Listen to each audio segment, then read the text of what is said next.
اللہ تعالی فی القرآن المجید والفرقان الحمید واقیموا الصلاۃ وآتوا الزکاۃ وارکعوا مع الراکعین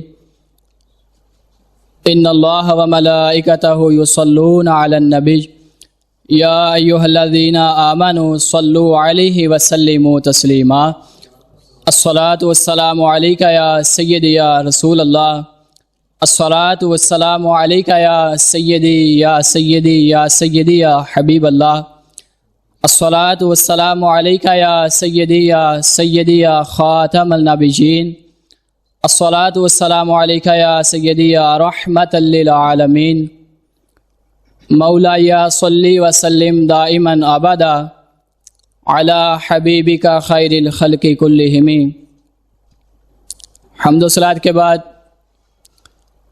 اللہ پاک کے فضل و کرم سے اور تاجدار ختم نبوت صلی اللہ علیہ وآلہ وسلم کی خصوصی نظر رحمت سے آج ہم معراج شریف کی رات میں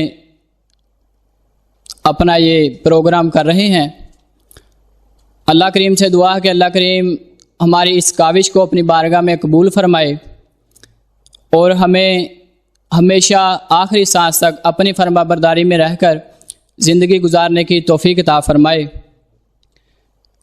جو آج کا موضوع انتخاب کیا ہے، نماز کے بارے میں آپ کی سماعت کے حوالے کچھ الفاظ کروں گا۔ قرآن پاک کی آیت مبارک تلاوت کرنے کا شرف حاصل کیا۔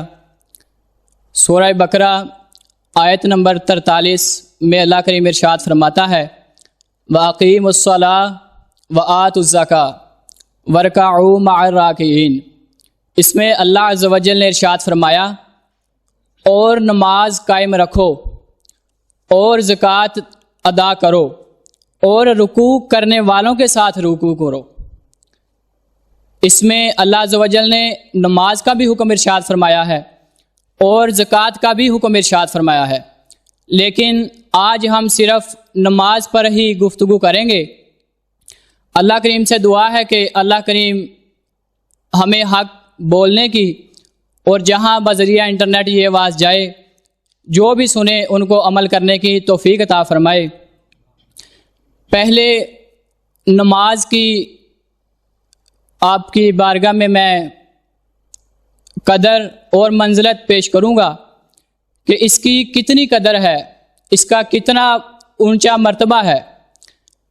اللہ عز و جل نے پیارے حبیب صلی اللہ علیہ وآلہ وسلم کی امت کو حج جیسی عبادت کا بھی حکم ارشاد فرمایا، لیکن حج کا حکم زمین پر ہی ارشاد فرمایا، زمین پر ہی حج کرنے کا حکم ارشاد فرمایا۔ اللہ عز و جل نے اپنے پیارے حبیب صلی اللہ علیہ وآلہ وسلم کی امت کو روزے رکھنے کا بھی حکم ارشاد فرمایا، لیکن یہ حکم زمین پر ہی آیا۔ اللہ عز و جل نے اپنے پیارے حبیب صلی اللہ علیہ وآلہ وسلم کی امت کو زکوٰۃ ادا کرنے کا بھی حکم ارشاد فرمایا، لیکن یہ حکم زمین پر ہی آیا۔ دیکھیں کہ جتنی بھی عبادت ہے سب اللہ عز و جل نے اپنے پیارے حبیب کی امت کو عطا فرمائی، لیکن اس زمین پر عطا فرمائی۔ دیکھیں کہ نماز کا کتنا مقام ہے۔ اللہ عز و جل نے اپنے پیارے حبیب کو نماز عطا فرمائی، اپنے پاس بلایا، اپنے پاس بلا کر اللہ عز و جل نے اپنے پیارے حبیب کو نماز کا تحفہ عطا فرمایا۔ دیکھیں کہ اس سے ہم اندازہ لگاتے ہیں کہ وہ وقت بھی کتنا خاص تھا، وہ ملاقات بھی خاص تھی، ٹھیک ہے، وہ وقت بھی خاص تھا، وہ ملاقات بھی خاص تھی۔ اب خاص ملاقات میں، خاص وقت میں کوئی تحفہ دیا جائے تو وہ عام نہیں ہوتا۔ ایک اور انداز سے ہم اسے دیکھتے ہیں کہ اللہ عز و جل یہ تحفہ عطا فرمانے والا ہے، وہ خالق حقیقی ہے، وہ مالک حقیقی ہے، اور پیارے حبیب صلی اللہ علیہ وسلم اللہ عز و جل کے محبوب ہیں۔ ہم اسے اس طرح دیکھتے ہیں کہ اللہ عز و جل تخلیق فرمانے میں بے مثل ہے۔ اللہ عز و جل مصطفیٰ کو تخلیق فرمانے میں بے مثل ہے، اور مصطفیٰ کریم صلی اللہ علیہ وسلم پیدا ہونے میں بے مثل ہے۔ اللہ عز و جل بھی بے مثل ہے پیدا فرمانے کے لحاظ سے، اور مصطفیٰ کریم صلی اللہ علیہ وسلم پیدا ہونے کے لحاظ سے بے مثل ہیں۔ اب دیکھیں کہ بے مثل جس نے پیدا فرمایا وہ بھی بے مثل ہے، جس کو پیدا فرمایا وہ بھی بے مثل ہے۔ اب بے مثل دوسرے بے مثل کو ایک تحفہ دے رہا ہے، تو کیا یہ تحفہ عام ہوگا؟ یہ تحفہ بھی بے مثل ہوگا۔ تو دیکھیں اس سے ہم یہ اندازہ لگا سکتے ہیں کہ نماز کا کتنا مقام ہے، اس کا کتنا مرتبہ ہے کہ اللہ عز و جل نے پیارے حبیب کو اپنے پاس بلا کر خاص وقت میں خاص ملاقات میں عطا فرمائی نماز۔ تو اس سے ہمیں یہ اندازہ ہوتا ہے کہ نماز کا کتنا بلند مرتبہ ہے۔ تو یہ قانون ہے کہ اگر کوئی تحفہ دیا جائے تو اس کی قدر بھی کرنی چاہیے۔ اب ہم اس کی طرف آتے ہیں کہ اس کی قدر کس طرح ہوتی ہے، اور جو اس کی قدر کرے اس کو کیا ملتا ہے۔ ایک روایت آپ کی بارگاہ میں پیش کرنا چاہوں گا۔ حضرت عبادہ بن صامت رضی اللہ تعالیٰ عنہ سے روایت ہے کہ حضور اقدس صلی اللہ علیہ وآلہ وسلم نے ارشاد فرمایا کہ جب کوئی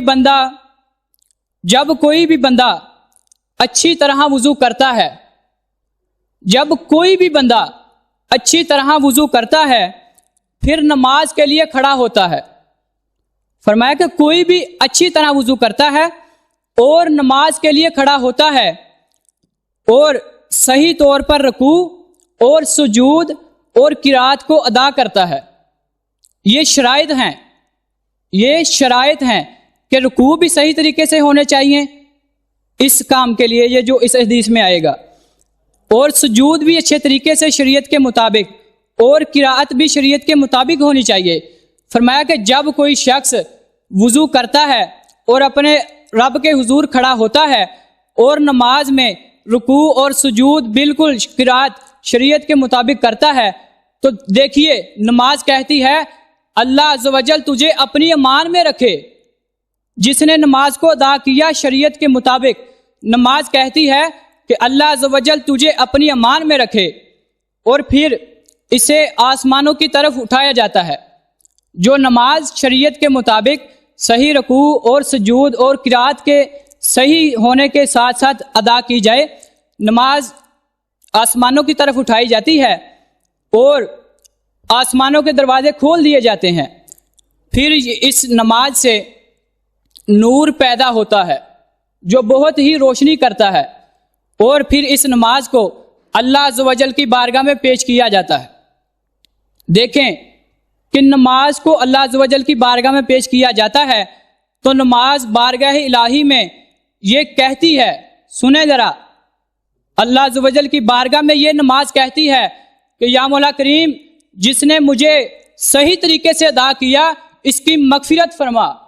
اللہ عز و جل کی بارگاہ میں سفارش کرتی ہے، اور نماز سفارش کر رہی ہے، جس نے نماز کو ادا کیا اس کے لیے اللہ عز و جل کی بارگاہ میں سفارش کر رہی ہے کہ یا مولا کریم جس نے مجھے شریعت کے مطابق شریعت کے دائرے میں رہتے ہوئے ادا کیا تو اس کی مغفرت فرما۔ اور نماز کہتی ہے کہ اللہ تجھے اپنی امان میں رکھے۔ دیکھیں کہ اگر ہم نماز پڑھیں تو نماز ہمیں کہتی ہے کہ اللہ تجھے اپنی امان میں رکھے، اور اللہ عز و جل کی بارگاہ میں ہمارے لیے یہ سفارش کرتی ہے۔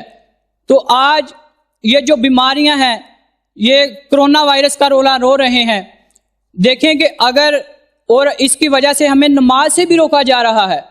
کہتے ہیں کہ باجماعت نماز نہ پڑھو، باجماعت جمعہ نہ پڑھو۔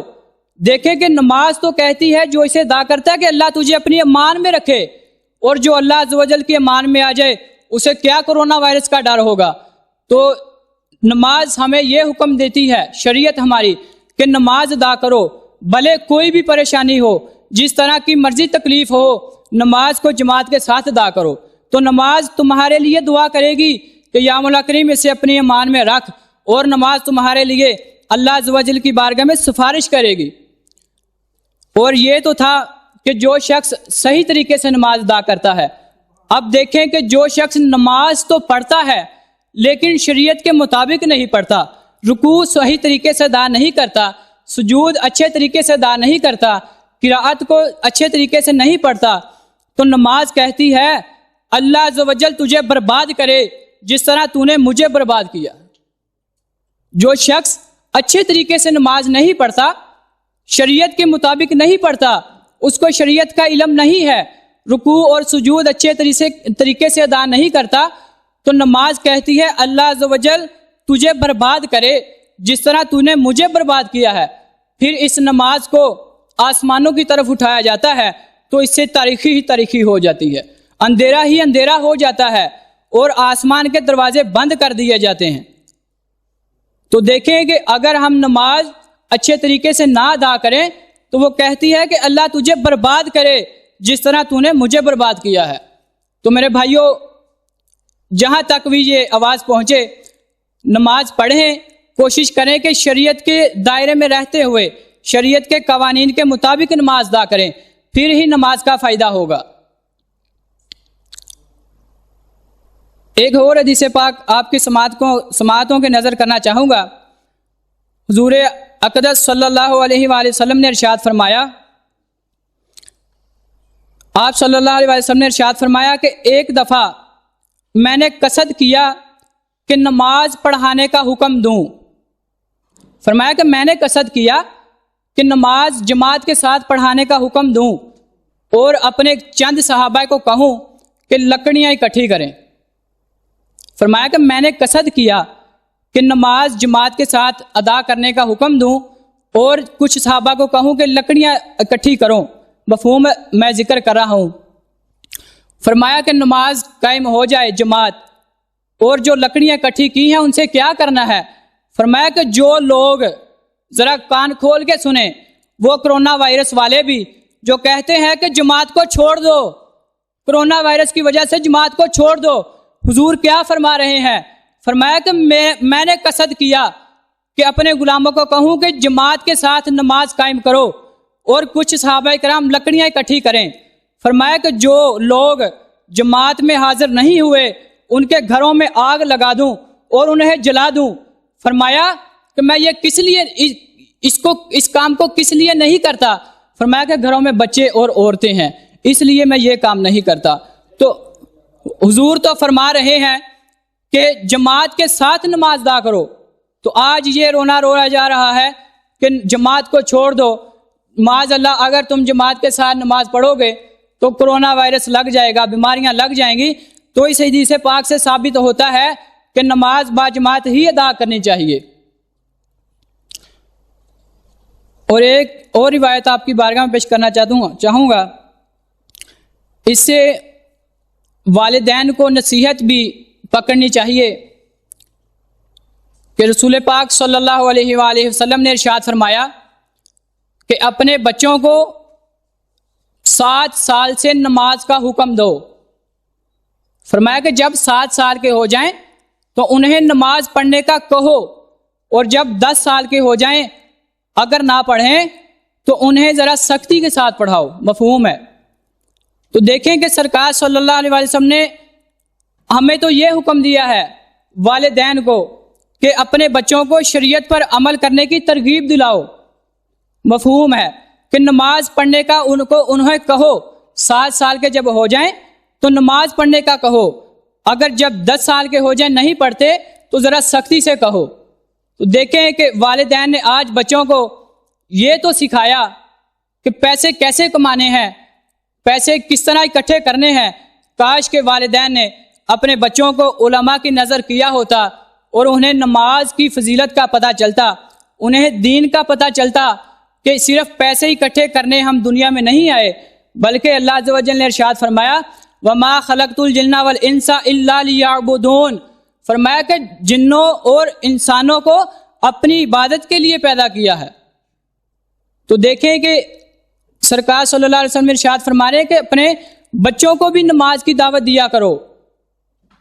تو اللہ عز و جل سے ہم یہ دعا کرتے ہیں کہ اللہ کریم ہمیں 5 وقت کی نماز باجماعت ادا کرنے کی توفیق عطا فرمائے، اور اللہ عز و جل ہمیں ہمیشہ آخری سانس تک اپنی فرما برداری میں زندگی کو گزارنے کی توفیق عطا فرمائے۔ جو کچھ بیان کیا اگر اس میں کوئی غلطی کوتاہی ہوئی، اللہ عز و جل اپنی رحمت کا صدقہ معاف فرمائے۔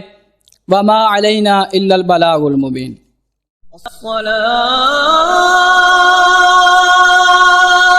خير من النوم